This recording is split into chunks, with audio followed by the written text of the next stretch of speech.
So sorry. So sorry for that. I was muted. Yeah, I was saying good evening. Welcome to the show tonight. And we are so much excited to have you on our show again this Saturday night.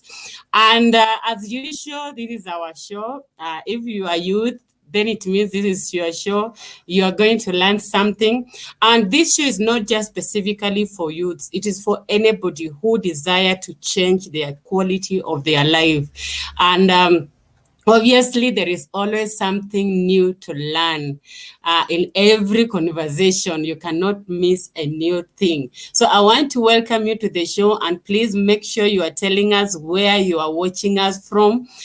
Make sure you are commenting in our comment box. Ask any question. As a young person, our target audience is the young people, because the Bible says the young people are strong. Yes, and they are supposed to redeem time, for the days are evil. So our main target audience is the youths, and we just want to encourage the young people to utilize whatever they have, to utilize the energy they have, so that they may fulfill destiny in a grand style. So I want to welcome you on the show. As usual, my panelists are here. My panelists are here, and I'm so excited to have them. I have Bernard. Bernard, how are you, and how was your week? Thank you very much. My week has been very tough, especially being at the end month. And I'm glad to be back. I can tell you today it was one of my difficult weeks. Yeah, and we are happy. As Enoch puts it, mental health is now a disaster. I'm just from a home where a young boy just took his life, and they were only twins. The mother died 8 days when they were eight days old, and at 26 years he chose to take his life. It's serious, guys. So we must have this different conversation with the youth. Your life is so precious, and today I'm so charged, and I just want to talk to the youth. Thank you. Wow, you can hear it for yourself. The panelists are charged, and they just want to share a little bit of what they know with you. So make sure you invite your friends. Share on your timeline. It doesn't cost you anything to share. Just share on your timeline. Share on your friend's timeline, because whether they like it or not, they will have to listen to it. So if there is a friend that you feel need to hear what we are talking about in this conversation tonight, share on their timeline, and they will be blessed, and they will thank you later. Enoch, how are you? Is it Enoch? Enoch? I'm still trying to get that name. You will get used to it.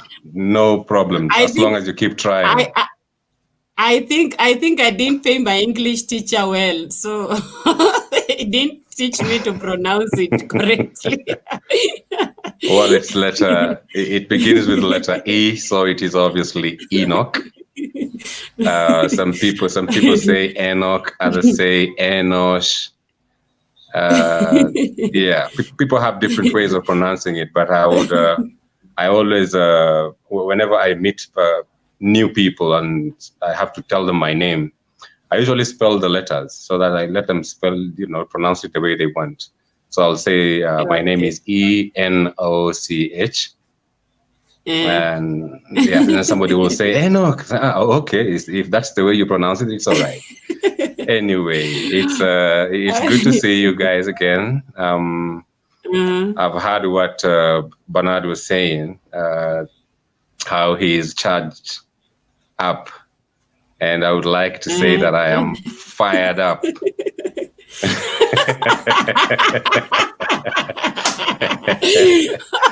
Yeah, for today's show, it is quite unfortunate the experience he was, the the sorry incident that he was sharing with us. It's quite unfortunate, and it's about time that we as a community, as a country, as a society, it is about time that we came together to bring about the attention that is needed when it comes to the provision and delivery of mental health care services.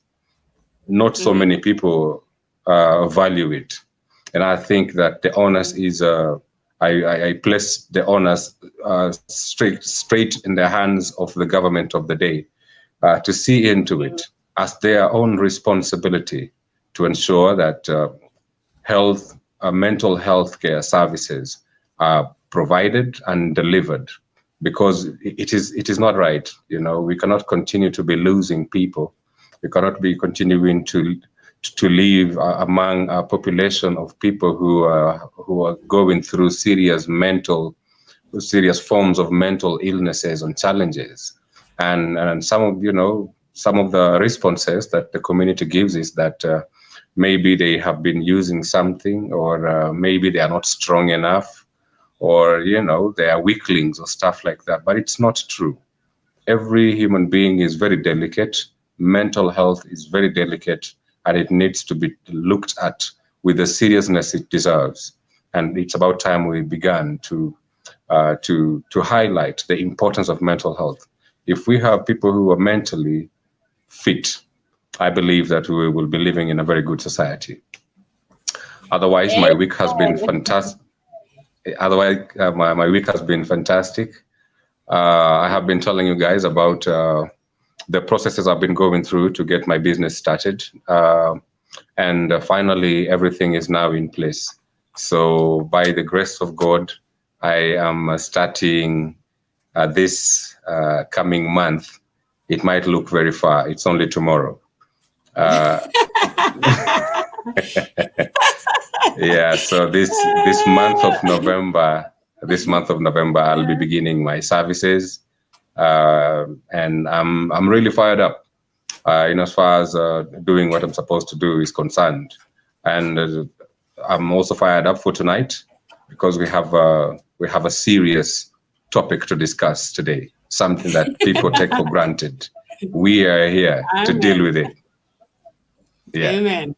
Yeah, and we are very much set to deal with this. In a very, very, very detailed way tonight. Please make sure that you are not moving from wherever you are, our viewers, and please let us know where you are watching us from.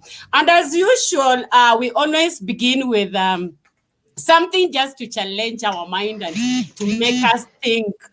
And one of the amazing things is our panelists always set. I like them because they are always set with a surprise. Please make sure that you post to me the things that you want our panelists to do, so that we can also challenge their mind. Maybe they will think they know a lot. And today we are starting with something very interesting.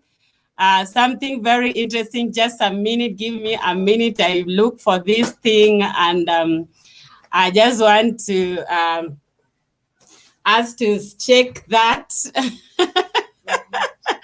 I hope my panelists can see this. Last week we talked about business ideas, and somebody sent me this picture and asked the panelists. I asked the panelists what they can do, or what he can do with such a thing. So I will start with Bernard. Yeah, you have really took my mind to remember almost 20 years ago, I had such structures where I kept rabbits. You remember I mentioned I was I was so much fanatic to keeping animals, ranging from chicken, doves, and rabbit. And these are perfect structure for such, especially when you are also a fan of keeping animal. Yeah, so these are perfect structure for chicken rearing, rabbit, or even doves, because you can create more structures inside. Yeah, thank you. Oh, wow. Enoch, what do you think this guy should do with this structure? Well, the first time I looked at it, two things came into mind. Is this a chicken pen or is it a dog kennel?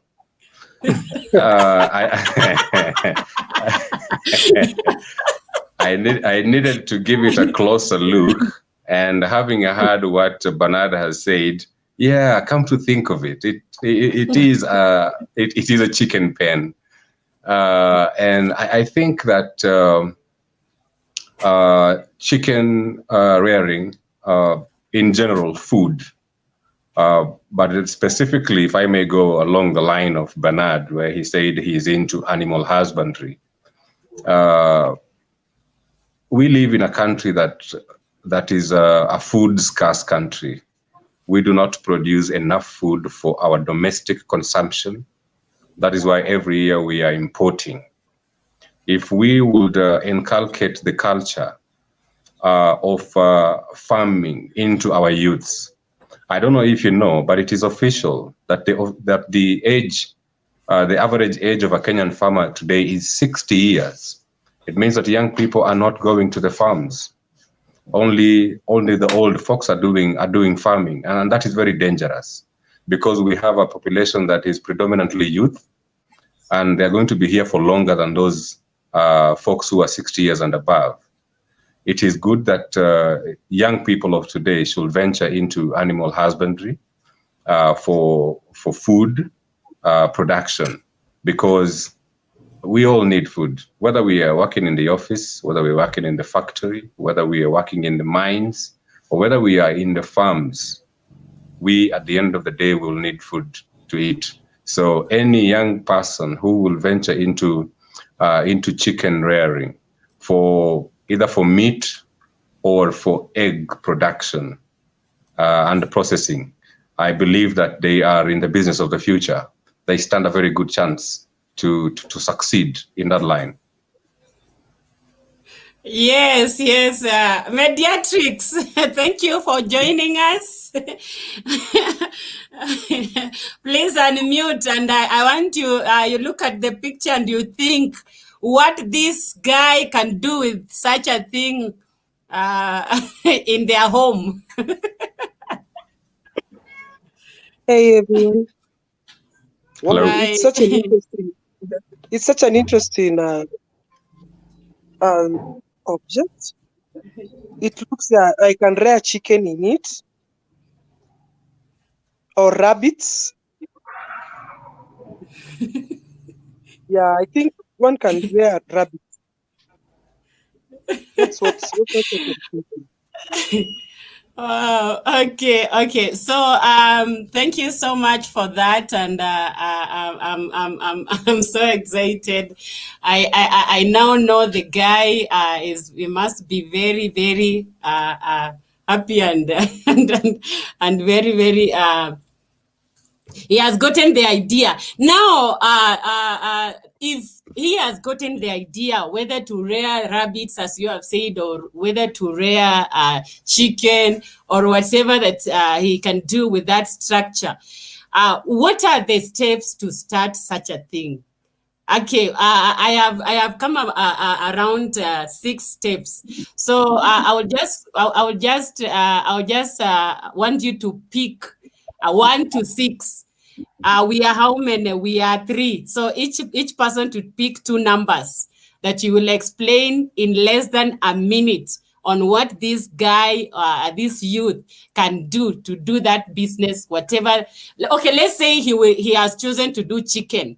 So, Bernard, which number are you picking between 1 and 6? 1 and Two 4. numbers. 1 1 and and 4. Yes, Enoch.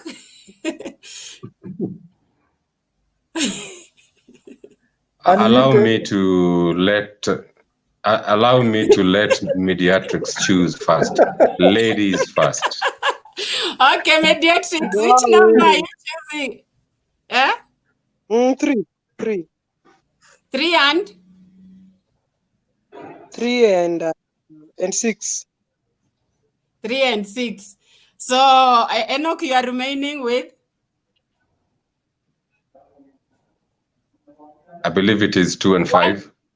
Okay, 2 and 5. Yeah, so I'm just going to share them and then you will pick. Okay, if you find you don't have any idea, you just say pass. You pass it over to someone. You pass it over to someone and that will be okay. So,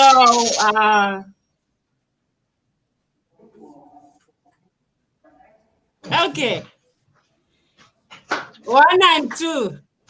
Bernard, can you see one? 1 You said and 1 4. and 4. 1 and Yes. 4. Yeah, So so I let's explained both of start them. I explained yes, both of them one at a time. you explained both of them. Okay. Number I don't know what one. is happening today. Number one. Assuming you are choosing maybe to keep chicken. First of all, you need to do the research. Where do you get the chicks or the chicken that you want to start with? If at all you want to start at a higher level. Secondly, you need to decide the type of chicken product that you want to specialize in, whether it's broiler or layers or just raising the chicks and sell to at a certain age. You also need to research your market. You know where to sell once they are ready, because you may rear them and at the end of the day, you don't have where to sell. Finances, number one, you can use your personal savings. Where if you do, for example, some work somewhere and you are paid, you can make your personal savings and direct them to that. Number two, you can borrow from parents, friends, uncles, and so on. People who believe in you that giving me finances will add value.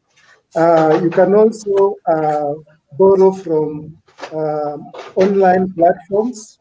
As much as people condemn borrowing online, it is it is currently the most convenient way for people looking for small capital. And you don't need to start large. You start small. So you can just start with, some people say you can start with a feather, but I'll recommend you can just start with chicken that you can be able to manage so that you get the experience and lessons that are important for the project. Thank you. Wow. Mediatrix, that is so detailed. Thank you. And you have explained it in the shortest time possible. Thank you for keeping time. Mediatrix, you chose number 3 and 6. Yes. In terms of location, you're supposed to ensure that where you're rearing chicken, there is warmth so that they don't die. And also, the location in terms of how can you be able to access those chicken, and then the feeds of the chicken also, you need to ensure you know the location. And then the selling of the product also, it's also quite vital. And then the strategies, you need to ensure that they are vaccinated. Such strategy, because if you don't vaccinate them, my friend, those chicken will die. And availability of the market also, food. Yeah, I think those are some of the strategies you are supposed to ensure they are in place. Wow. So amazing, amazing, amazing. Finally.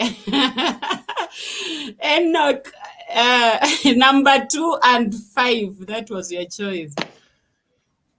Yes, number 2 and 5. Actually, those were the choices that were left for me. My colleagues had the pleasure to choose, and I so I'll deal with what is left. But the end of you made me feel like a lady because I choose first, and you said ladies should go first. You know. No, it is okay. It depends where you come from, my friend. Thank you for honoring that. It's very important. Thank you for honoring that. You're welcome.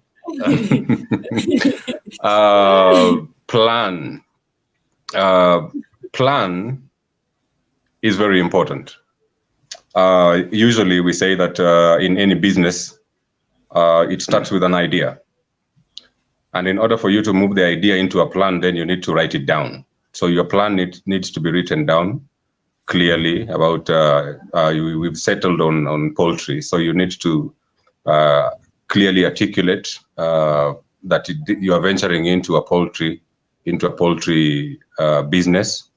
And then as you venture into that poultry business, within the plan, you must include everything that my colleagues have mentioned. Number 1, of course, is your feasibility study, which you need to plan it out. How are you going to do your feasibility study? And in the feasibility study, you are looking at the viability of your business, and of course the profitability, including the location and stuff and everything, the marketing and everything that you have. So you need to write down your plan very clearly, and within the plan also you need to know who are you going to be doing this with. You need to know that you will need a number of people. You need to have a local aggregate and a vet that will be attending to your birds whenever there is need. And you also need to, from that aggregate, you also be accessing your feeds, because sometimes maybe you don't have the cash with you. But if you establish a good rapport with a proper aggregate, then they can of course partner with you. They can be giving you feeds, and then you pay them later or stuff like that. And that makes it easier for you to continue with the process of rearing your birds. So you need to have a very good plan. And in planning, I am a person who believes in having not just one plan. Have a plan A, have a plan B. When you're planning, make sure that you include your expectations within the plan, and also you highlight what we refer to as the SWOT in your plan. You need to look at your strengths in doing the business, look at your weaknesses in doing the business, and the threats, of course, that exist in doing the business. The biggest threat here is maybe theft and maybe disease. But if you have planned well, you will be able to have your business started and operational. And then when you go to marketing, then there are two existing methods that you can use to market your products. Of course, you can go. You can advertise everywhere. Make sure you advertise everywhere. You can advertise online. You can advertise. If you have an outlet, you can use a signpost to ensure that people know that at a specific location you have poultry. So an outlet is very important for your market, so that people will come maybe to your house where you are rearing your birds, or maybe you will be having an outlet like a kiosk or a shop, or maybe a butcher, if you decide to do value addition, which also increases your profits. So your marketing is very important. Like Bernard was saying, if you don't do your marketing properly, you might find out that you have ready products with nowhere to take them. So it is good that you have a clear strategy. Make sure you get orders from people who are buying, maybe existing restaurants and cafes and eateries, and also ensure that you have an outlet for just passers-by. People who are just passing by can see your products and change their minds and see maybe they want to have one or two, and that will also help you. If you do proper planning and you do proper marketing, you're good to do business. Thank you. Wow, thank you so much for that, and I appreciate all your inputs. Youths, you have had fit for yourself. Yeah, my panelists are ever ready. Bring those questions. Bring those questions, they will answer them. So make sure that you bring them out, and they will be very much set to explain to you so that you can understand. And that is what empowerment is all about. Empowerment is all about giving you ideas and you run with them. Let us not just be sharing them and you are not doing anything about it. So thank you so much, panelists. And we are going straight to that was our first session. So we are going straight to our today's discussion, and I will start with Enoch. We are talking about the art. Now I mentioned Enoch and he and he went off. We are talking about maybe all of us. We will start from there before Enoch picks it up from there. We are talking about the art of empowerment, and we found out that one art that the youths or anybody that need to learn about is communication, communicating and being able to give your message out there to the people, or people to understand even your purpose, just people to understand that. And that is what we are discussing tonight. So welcome to the show. Please, if you are watching, wherever you are watching us from, make sure that you are set and just to be ministered to. I don't know what is happening to Enoch. Enoch, your video is not coming on, and I know that we are going to learn. So maybe let's just talk something about communication. Each and every one of us. I'll start with the ladies. Mediatrix, what do you understand by communication skills, and why do you think it is important to our youths?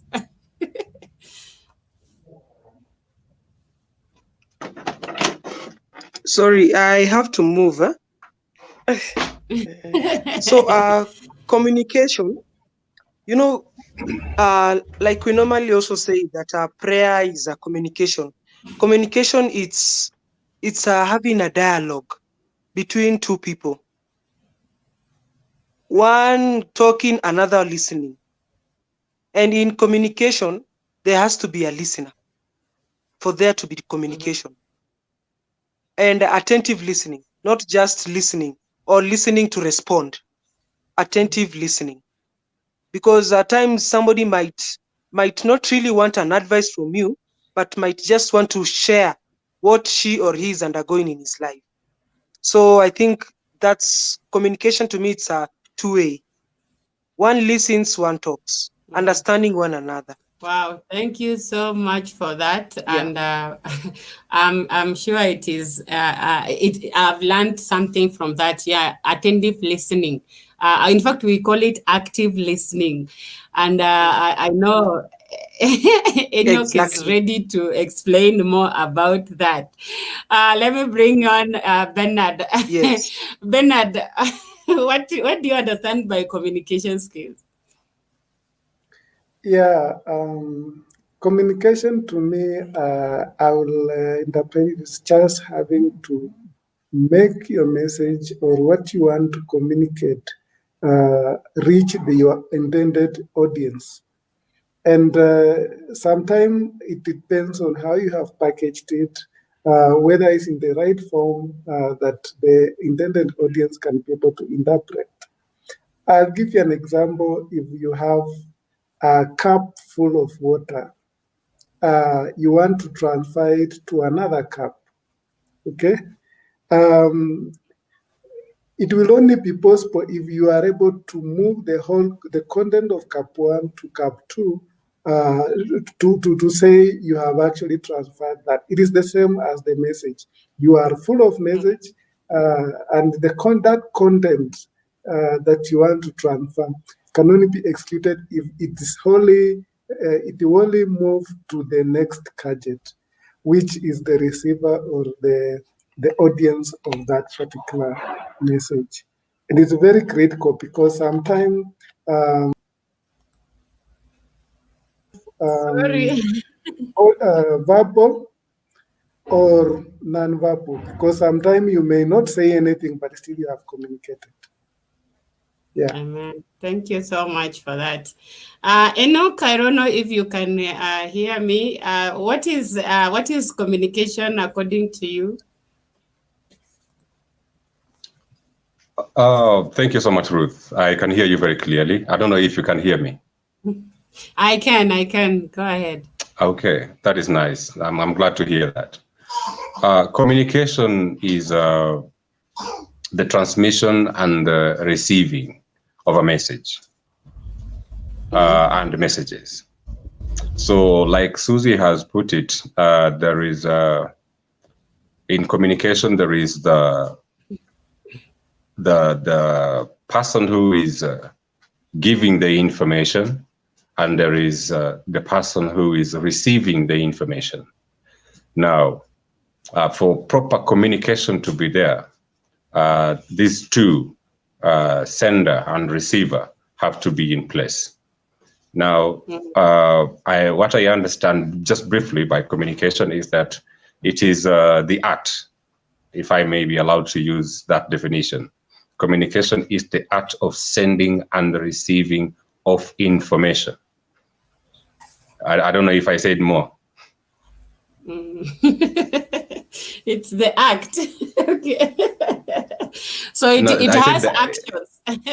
No, it is the art. I said art, not act. Art, the art. Okay, yes, it's the skill. Yes. Yeah, thank you. Okay. Let's talk about active listening. Mediatrix. It is mediatrix, not Susie. Susie is not on today. Oh yeah. I'm used to Susie. Forgive me, mediatrix. Yes. Yes. So let's talk about active listening. Well, thank you. Active listening is actually one of the most important skills you can have. How well you listen has a major impact on your job effectiveness and on how well you relate with other people in relationships. We primarily listen for 4 reasons. We listen to obtain information. We listen to understand. We listen for enjoyment. I know you are a music person, and I believe that apart from just singing, you also listen. So we also listen for enjoyment, and we listen to learn. Like in the case of many young people, they are actually right now they are listening to learn. In the school setting, listening is primarily designed for learning. So given all this listening that we do, because we listen for obtaining of information, for understanding, for enjoyment, and for learning. So given having in mind that we do listen so much, we will guess, or maybe many of us will think that we are very good at listening, but the truth is very far away from what the reality is on the ground. We only remember 25 to 50% of everything that we hear at the very first time. So when you talk to someone, whether it is a colleague, or maybe it is your boss, or maybe you're talking to your customers, or maybe when you're talking to your spouse, or maybe you're talking to your friends for 10 minutes, believe me, they will only get 50% of all the talking you will be doing. So if you turn these up,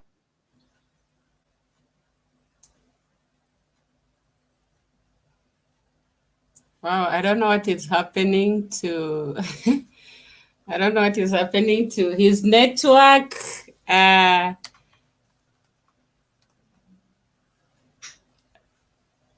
Can you hear me? Are we still on? Yes, I can. Yes, you just went off, but it is okay. Continue. Okay. I'm sorry about that.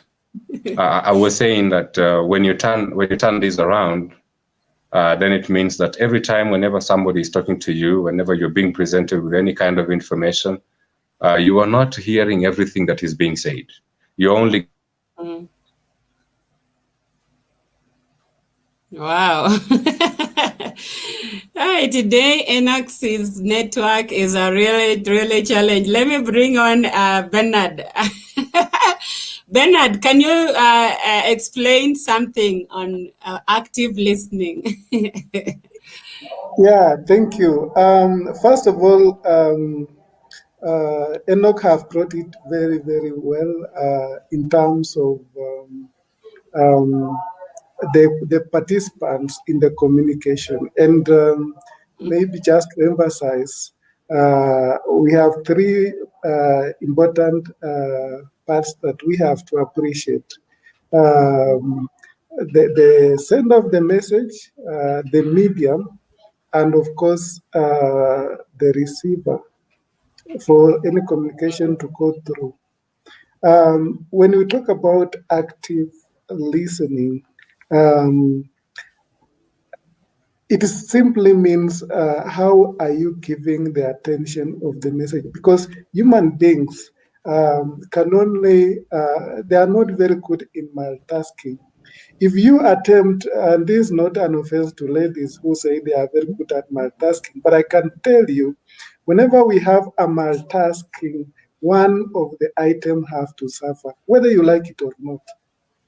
But at the end of the day, one has to suffer.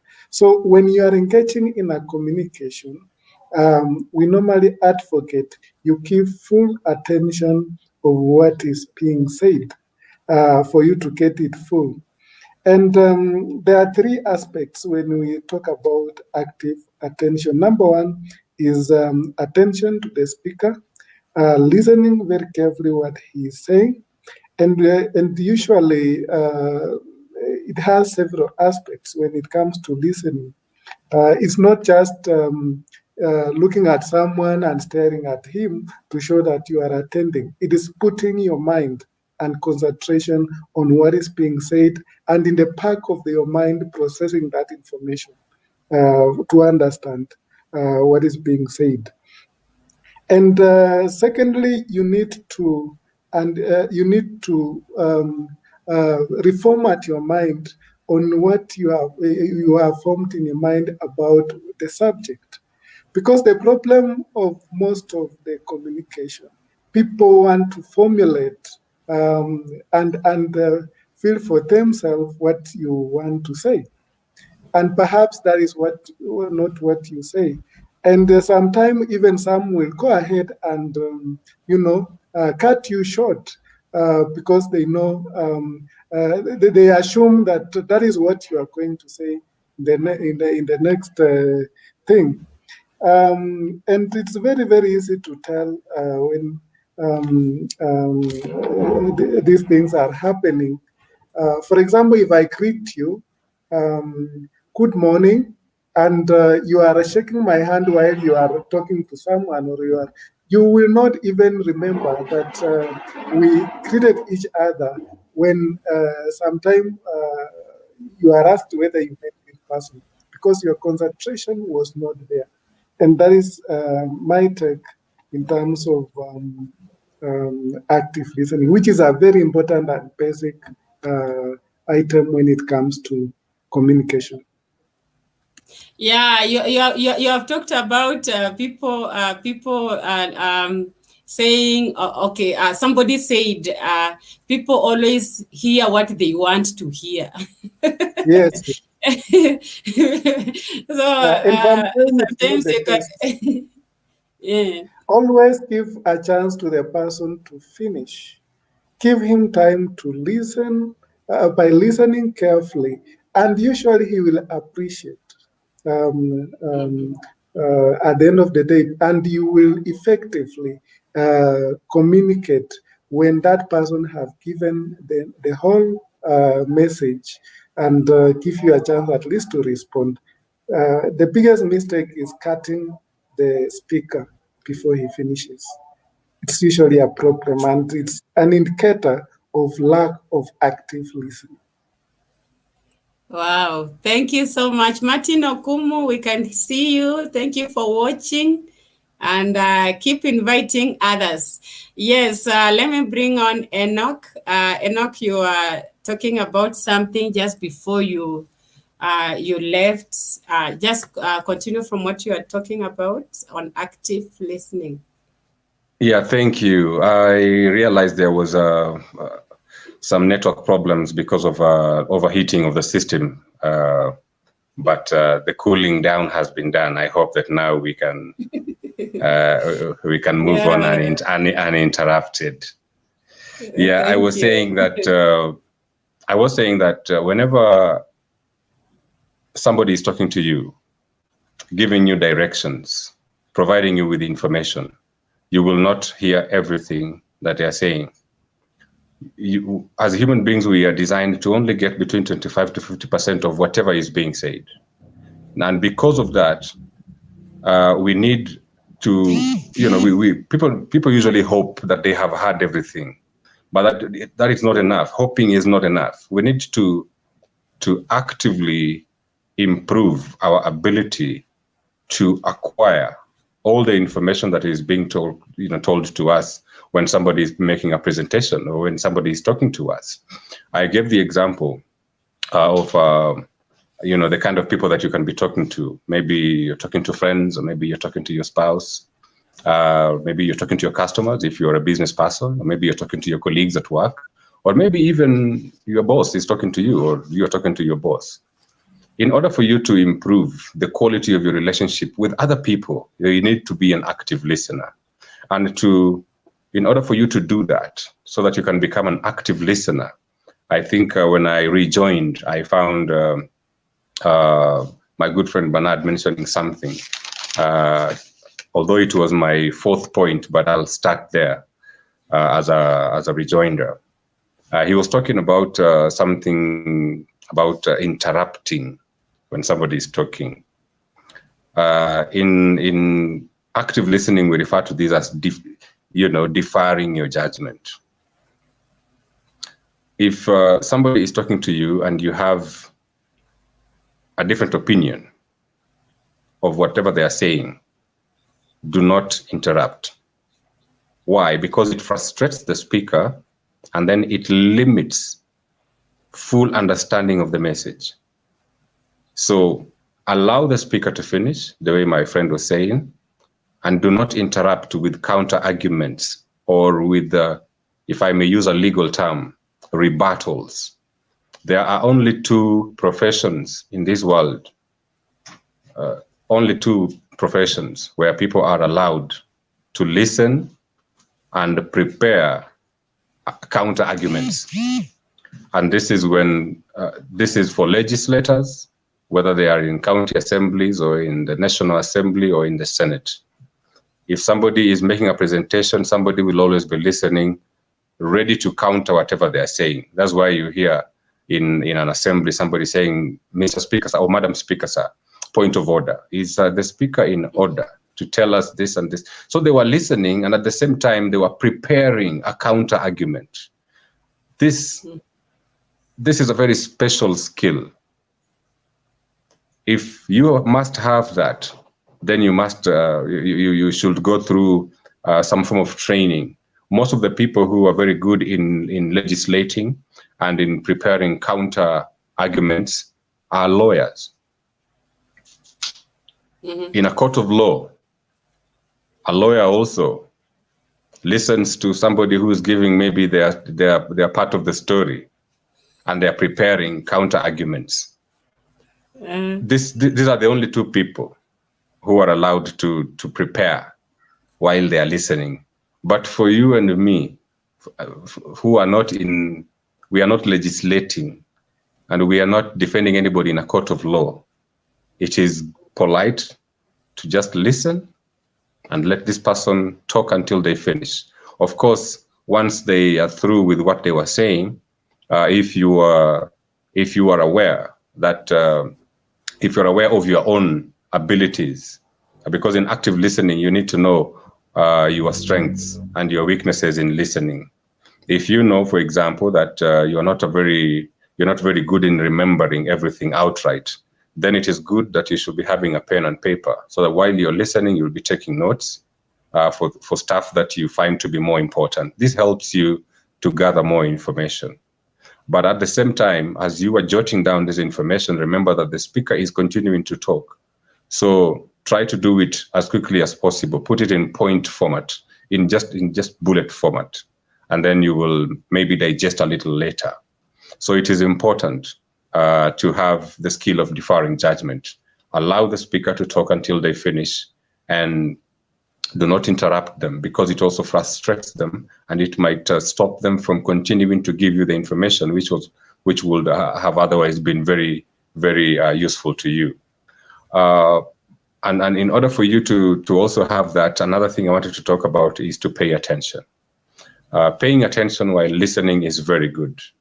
We are told that when you are talking to someone, or you require undivided attention from your audience, if you are the one who is also listening, remember that the speaker expects nothing less than undivided attention, because they have something to communicate to you, and you need to be in the position to receive that information.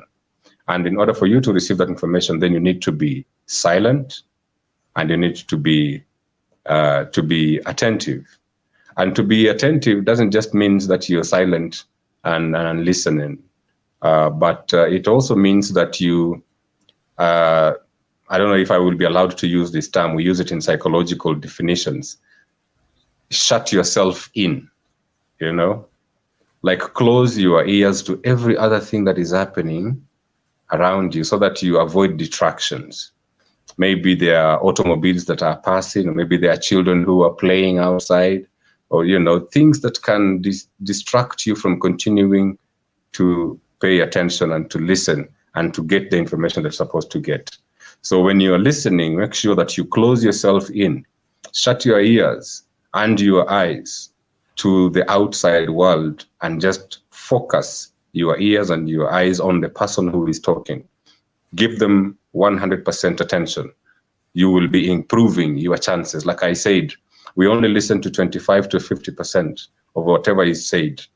But if we incorporate some of these skills that I'm talking about, number one, paying attention, you are improving your chances of listening to more than 50%. You can even go to as far as 75% if you make sure that you close your ears to whatever is happening outside, so that you can just concentrate on what is being said. So you need to avoid being distracted by the environmental factors, things that are happening around you, and then listen to the speaker's body language. As you pay attention to what is being said, also listen to the body language. That is a bit artistic, because not everything is communicated through the word that comes out of someone's mouth. Follow their body language. Look at their facial expressions. Look at the widening and the narrowing of their eyes. Listen to the rising and the lowering of their tones. This helps you to find where they are putting emphasis. Look at the hand gestures, and how they are moving their head, maybe from left to right or up and down. This helps you to get the information that they are communicating to you more effectively. So refrain also from side conversations while listening in a group setting. Many times, like in a class setting, or even in church, sorry to say this, you find that there are people who are seated, the speaker is speaking, and there are people who are having a side conversation. They are elbowing each other and sharing some information, and this stops you from listening to what is being said. So avoid this. If you're seated next to your friend, this is going to be your friend even after the lecture, or after the lesson, or after the talk. So just avoid them for the purposes of improving your ability to listen actively. And then another thing that you need to do while you're to improve to improve your listening, to become an active listener, then you also need to show that you're listening. Simple things that people do to show that they are listening is you can nod occasionally when somebody is talking. That shows that you're getting a point. You can nod occasionally, not continuously. You can smile when somebody is talking. When you get a point, you can smile, and you can also use other facial expressions, and then note your posture and make sure it is open and inviting, so that when somebody is talking to you, they can see that you are paying attention, you are listening to them. This encourages them to give you information that perhaps they had not even prepared to give you, but because they see you are so attentive and you are so interested in listening to them, you are following what everything that they are saying, then it encourages them to even disseminate more information. And this gives you the benefit of gaining more information and thereby learning more. So active listening is very important. Another thing that you can do is also, you can encourage the speaker, to continue with small verbal comments like yes. When they're saying something, if you hear they say a very important point, you can say yes, or you can say uh-huh. That is very important. Of course, in church, we hear people say hallelujah when the pastor says something important, or somebody says amen. This shows you that they are listening. It shows you that they are listening, and it also encourages you to continue to give them more information. So to be an active listener means that you do some of these things that I've just mentioned. Number one is pay attention. And number two, show that you are listening. Number three, provide feedback. Provide feedback. Feedback is very important. When you're listening to somebody making a presentation, feedback is important. I know in some settings feedback is not usually allowed. For example, like in church, when the pastor is saying something, you cannot raise your hand and say, "Hey, pastor, can I? Did you? Is this what you mean?" But it is a very important thing in other settings, especially in class, when somebody is listening, when maybe a teacher is teaching. It is important to be ready to provide feedback. You can provide feedback by asking questions to clarify certain points, like what do you mean when you say, and then you paraphrase what they're saying. Is this what you mean? Then you paraphrase again what they were saying, and then you can always summarize. You can always summarize the speaker's comments periodically. This is important in provision of feedback. Another thing that you can do, of course, is to respond appropriately. By responding appropriately, I mean that in active listening is a model for respect and understanding. You are gaining information from the person who is giving it to you. You add nothing by attacking the speaker or otherwise putting him or her down. There are people who have the tendency of saying, when somebody is talking, they just flag you down, like what you're saying is not important. So you need to respond appropriately. Be candid and open and honest in your responses. Assert your opinions, with a lot of respect, and treat the other person as you would want to be treated by him or her if it were you who was the one giving the talk. So in active listening, I've just mentioned very, very quickly that you need to respond quickly. You need to defy your judgment. You need to provide feedback, and then show that you're listening. And most importantly, pay attention. By incorporating these 5 elements, you will become an active listener. And only an active listener gets more than 50% of whatever is being said. Thank you so much, Ruth. Back to you. Wow, thank you so much for that. Actually, in active listening, it's very, very vital, even for me as a host, because I had to do a lot of listening and less of talking. I And can imagine. I'm also learning. I'm also learning because the way you have said, you defy your judgment. Sometimes the Yeah. host, the guest can say something that you might even not agree with it, but you just Yes. let it. You just let it That is be. true. And Mm-hmm. yeah, thank you so much for that. And I have learned a lot. I have learned a lot from active listening. Youths, make sure that you're an active listener, as Enoch has said, and use those points just to make sure that you are being. This is one of the art of you changing your life, having a quality life. Let me talk to Mediatrix. Mediatrix, how are you? I'm fine. Yes, now it is your turn to unleash the art that you have. For the youth need to maybe cultivate so that they can be empowered. Yes. What are you talking about? What in communication?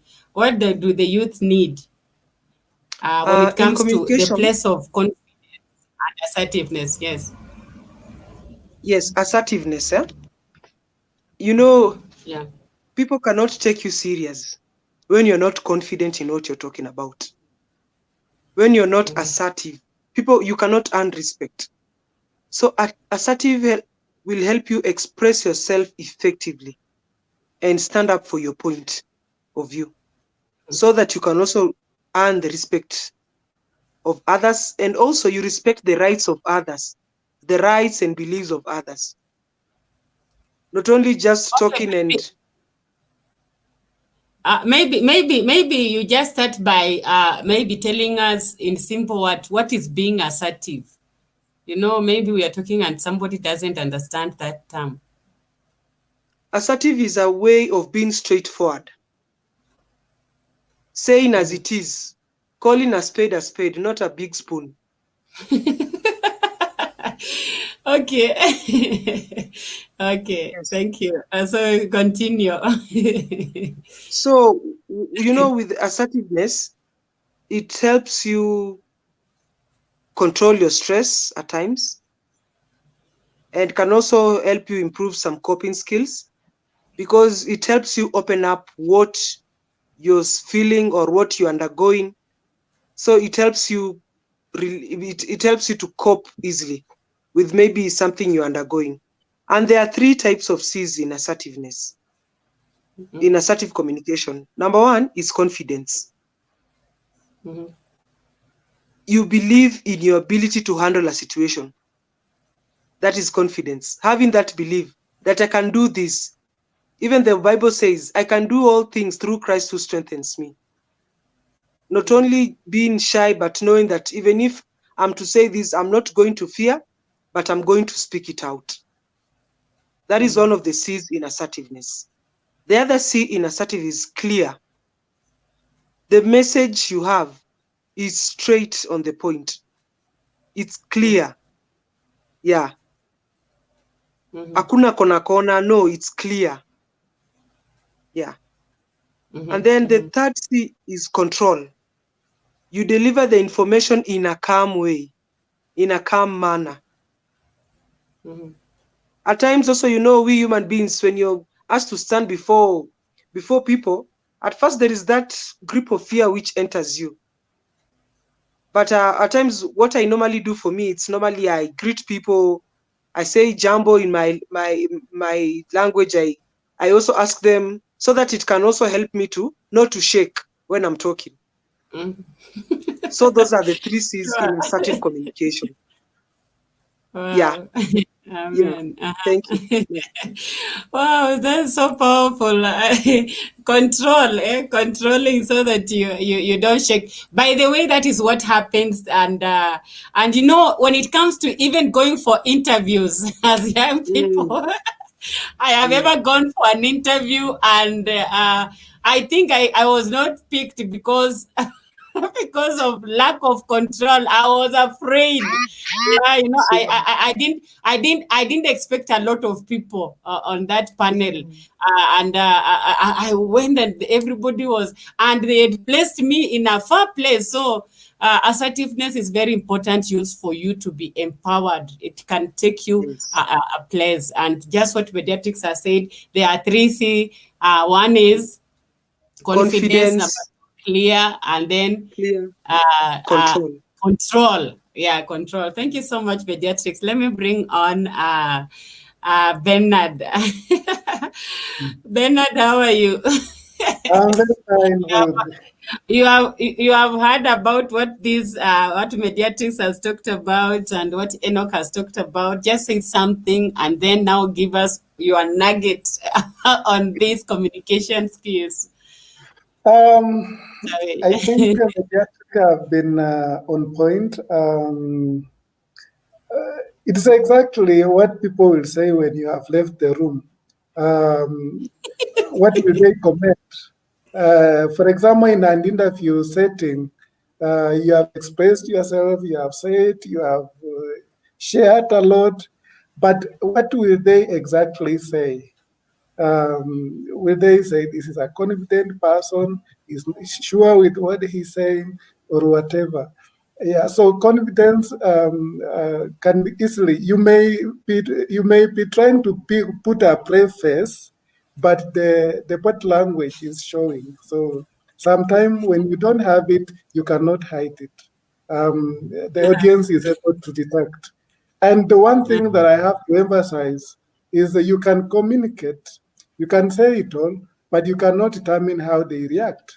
So the way you say it will give an opportunity for the audience to react, and depending on what they see and what they hear. Yes. Thank you so much. Thank you so much. That is a very powerful thing that the youth need to mark, especially when we are going out for interviews. Confidence is very, very important and a very vital tool that you need to cultivate on. Yes, maybe you just talk about something about public speaking. What does it has to do with the art of empowerment? Yeah, public speaking is a very critical aspect. Be it at a social function or an official function, a corporate function, or at interview level, is a public kind of setting. And one of the things that I have realized is many people are hiding behind this fear of standing before people to talk. And sometimes even a simple function. I have attended graduation ceremonies, or even a parent's day where a parent is asked to stand and, talk on behalf, and the kids are watching, and it becomes a very embarrassing experience. So it is something that affects almost 60% of the population. So when you are affected, you are not alone. But the important thing is what you do about it is what matters.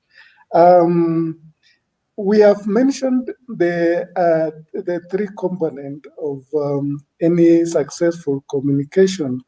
And in this aspect, assuming you are the speaker, so you are the source of the communication, and when it comes to public speaking, the medium is always verbal. So we have two. Then we need to determine the third one, which is the audience. And any scenario where you are going to speak, you should always be very careful who is your audience. Whether you are writing or verbal or whichever setting, you really need to understand who is your audience. And in this aspect, I want to mention three kinds of audience, which traditionally, we don't give attention. The first audience is those who are listening to the message and will determine or will use that message to determine something about you. If this communication was intended to reach someone so that he can decide about you, for example, in an interview setting, then they are very critical person in a component in that communication. We have the second type of audience, are those just who watch. Whether you have communicated or not, they will make a judgment, but their judgment will have no impact to you, zero. And I see this mostly in social media, where people, you post something, people comment. Those comments have nothing to do to you. They will not use it to your benefit. It is just the audience, the secondary audience. That one is the tertiary audience, people who make you feel good. These are your friends, your relatives. Mostly your friend will not tell you the truth because they always have to make you feel good. Even if things didn't go well, they'll say, okay, it's okay, you did great, you are a great speaker. But in yourself, you feel there is an area you really didn't do very well. So usually the first focus is the first to make a judgment that have a direct impact to you. I'll give an example of the politicians. And for example, I like referring to Nairobi Cabernet, election. If you check the contestants and you match, you will see some of the things people do is weird, but they have audience. There are people they are targeting who will listen. If you feel like you look like you look at what they do as stupid and civilized, but there are people who enjoy them. They have their primary target who consume that particular message. So it's very important to know your audience before you articulate or make any communication.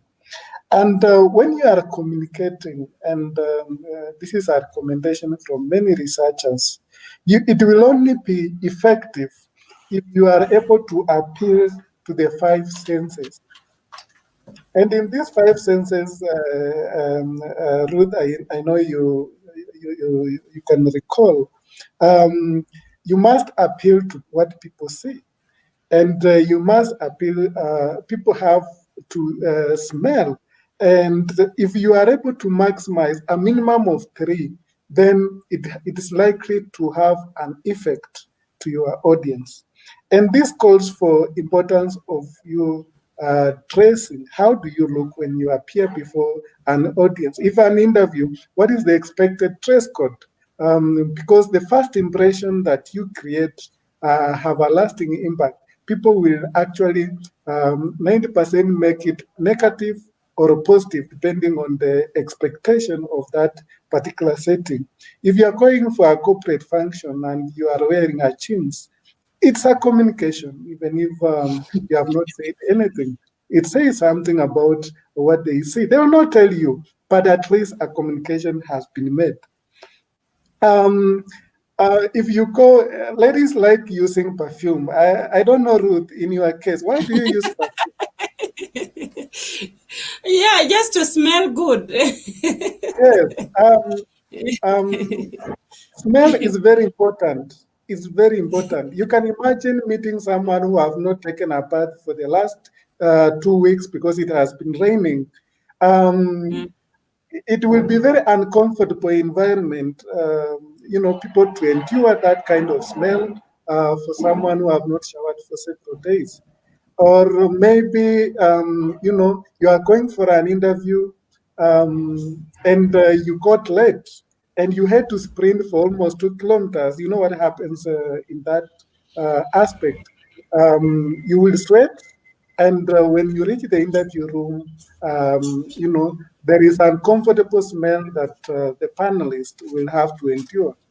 The same when you are going for a public speaking, people sitting in front, they will be able to feel that kind of smell.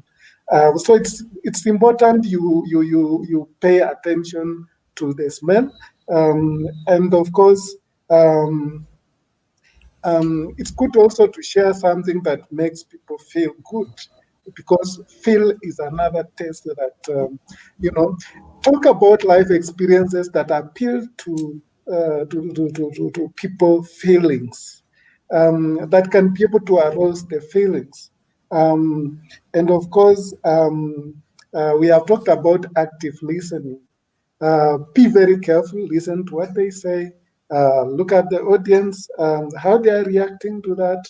It's very, very important. So those skills of how you can articulate and bring on the five senses plays a very critical role on whether you will have a successful public speaking or not. Having said that, sorry? Having said Yeah. that, Sorry.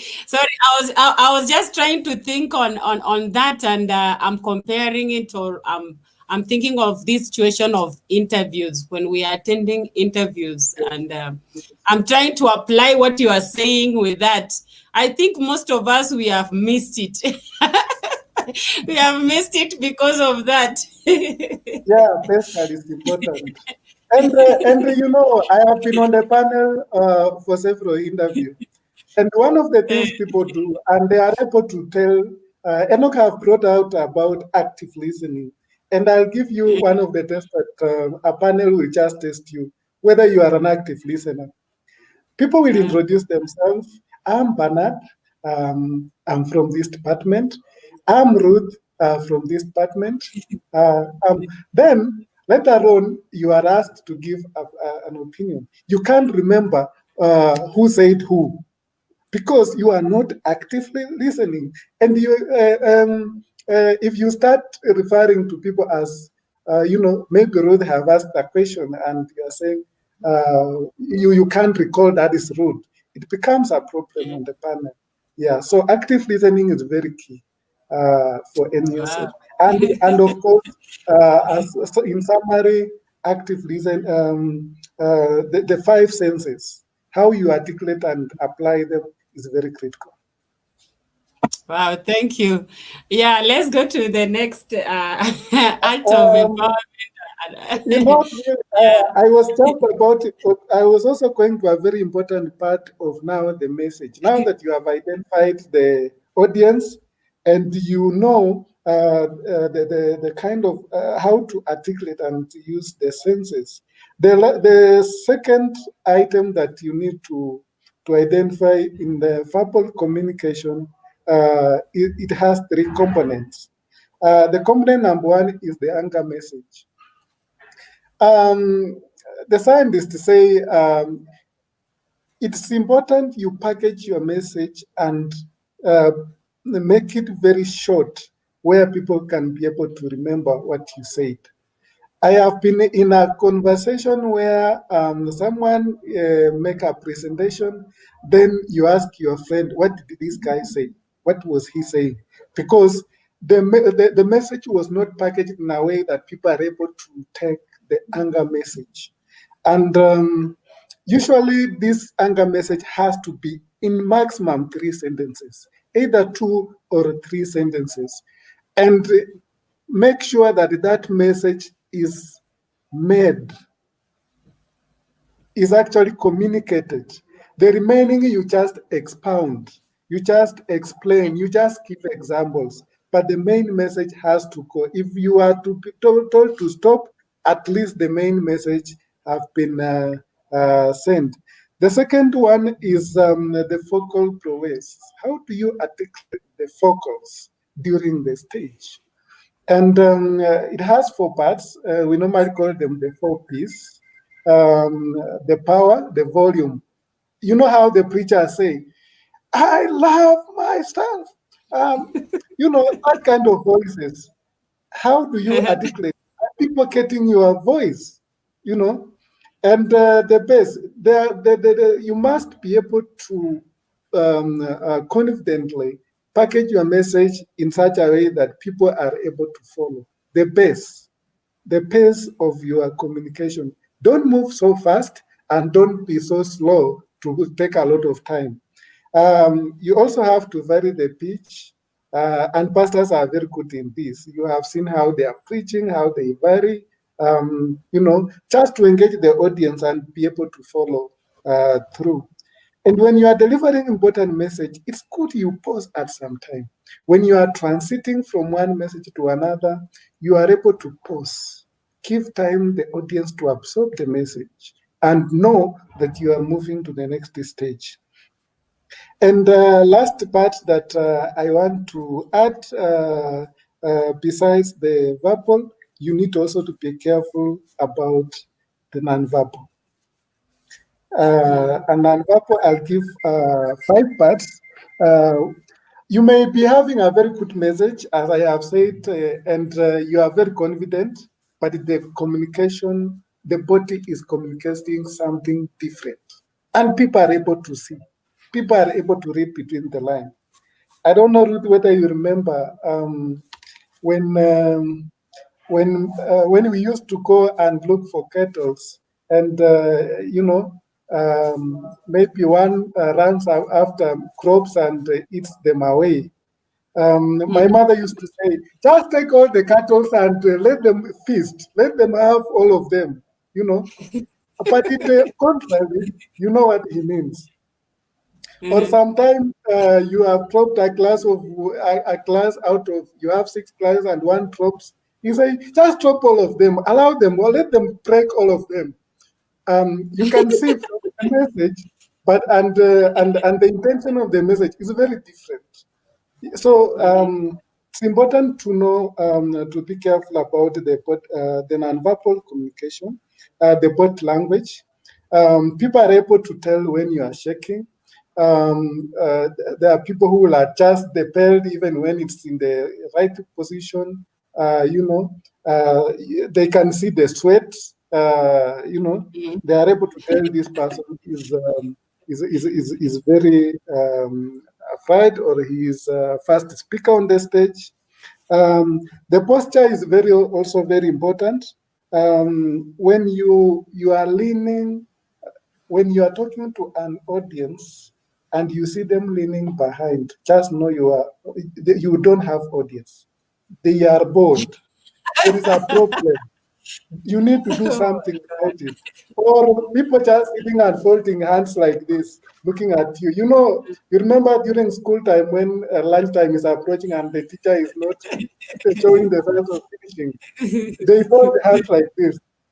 You'll expect them to be taking notes or doing something, but when you see people have folded hands like this and they are your audience, or they are falling back to the back seat, just know that you need to stop, and they are no longer listening to you. We have also facial expression. As I have said, some of the things you may be saying, but it's meaning the opposite. If you are saying something sad and you are smiling, it's contradicting the message. Or you are saying something happy and you have a strong face.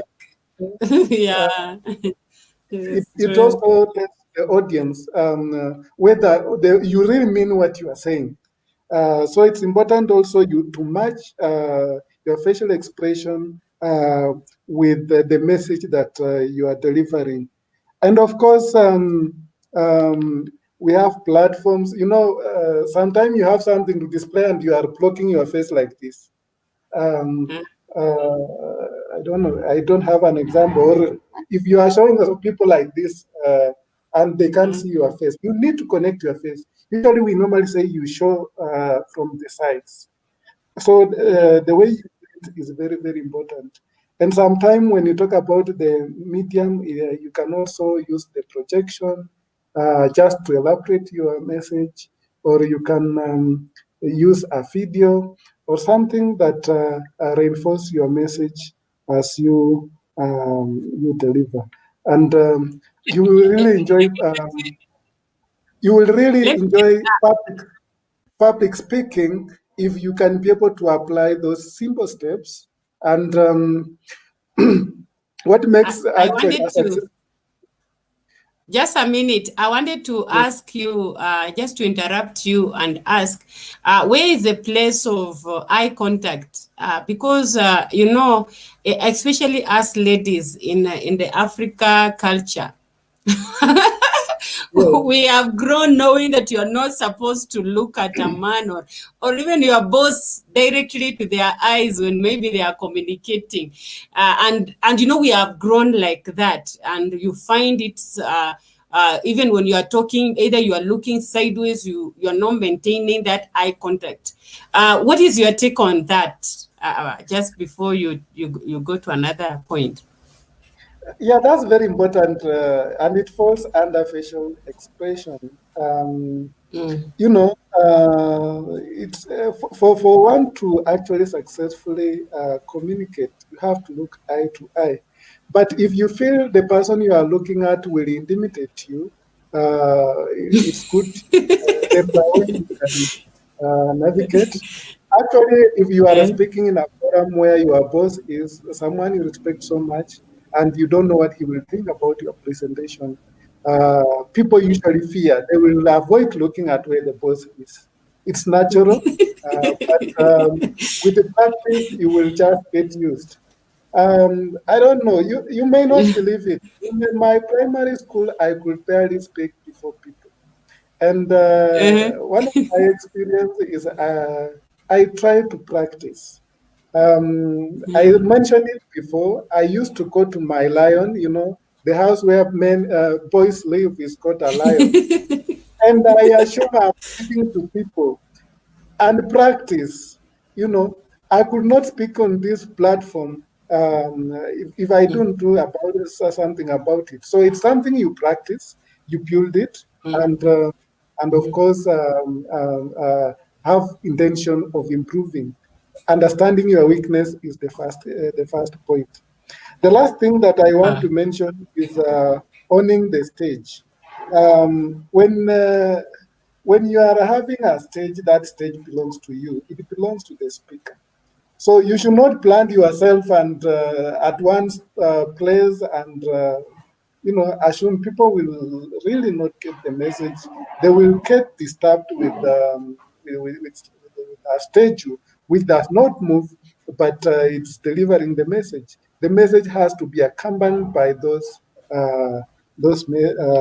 particular activities, moving the stage, making gestures, and of course, demonstrating. It's very, very key. Yeah. And it's practice. Most important thing is practice. Thank you very much. Wow, that is so powerful. You have had it for yourself. It is very, very important for you to cultivate and just to practice. Yeah, we say that a skill is always developed. You are not born with it. It means you can learn it or you can unlearn it.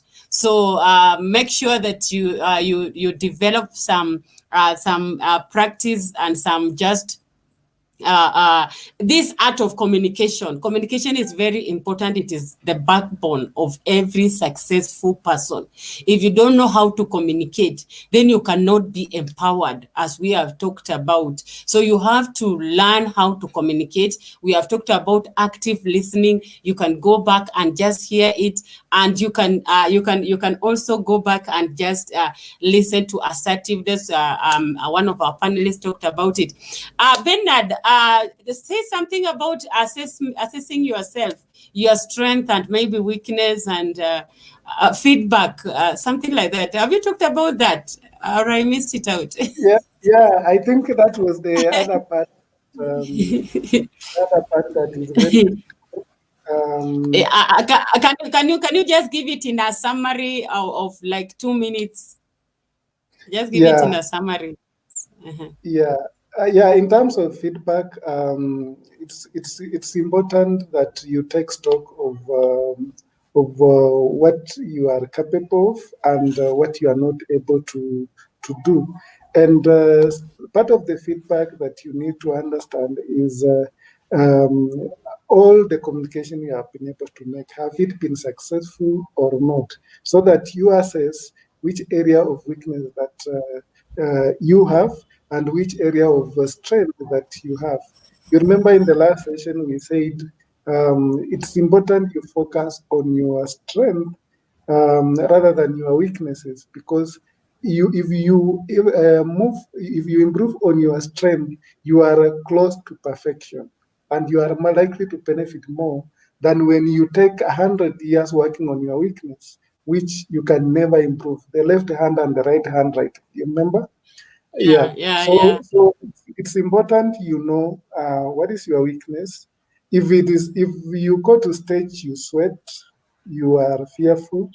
You can start small. You start from a group. You just invite your friend and you say, "I want to give a talk on this and help me. And this is my challenge when I'm on stage. How let me present and correct me." You can also take a video of yourself and look at how you are presenting. Do you like it?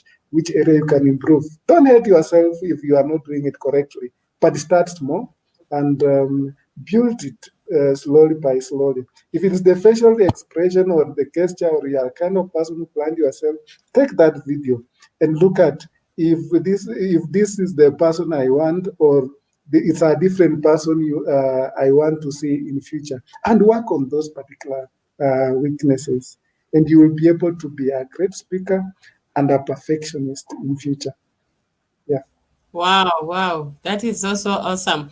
Most of the time there is sometimes you speak to somebody or you communicate, and then people understand it in a different way, and that is not what you meant by that communication. You will find that maybe people understand it in a different way. How do you handle that? Does it mean that maybe you have a communication challenge you need to improve on? Because sometimes you can find you are communicating something and people are understanding the opposite, or they're not really getting what you are saying. Yeah, it is the same way I said before. Understanding your audience and making a very deliberate decision to choose to have a choice of word that will reach the audience. I will not be worried about secondary audience, because they will criticize, they will laugh at you, but they have nothing to make about your communication. I'll be worried with the primary audience, because they are the one who will make a decision, that will affect you after you have presented. So that is, if you are aware of your audience, then the way you package the message, they will be able, it should be in a form that they can be able to understand. If you are dealing with an illiterate group, it's just important that you go to a local dialect that they can be able to understand that message. If you are dealing with a multicultural or a multi-language kind of setting, you go to a language that most of them can be able to understand. And it will be important to avoid the jargons that are local that many will not understand. So packaging the message is very important. And if you feel they are not understanding, paraphrase it in other words that can be able to clarify, because clarity is again very key if the message is not well understood. Wow, thank you so much, Mr. Bernard, for that shedding some more light on that. Viewers, if you are just joining us, we were talking about the art of empowerment, and we were measuring on communication skills, because we have found that you cannot be empowered if you are a poor communicator, or you are not able to convey your message out there, and people will not be able to understand exactly what you are talking about. And communication is the backbone of every successful thing, or even in your business, in your interviews, when you are looking for a job, or when you even at school, wherever, any place you are, you need to be a good person in conveying your message. So we are that is what we were learning about today, and I'm so happy that you have stayed with us until this end.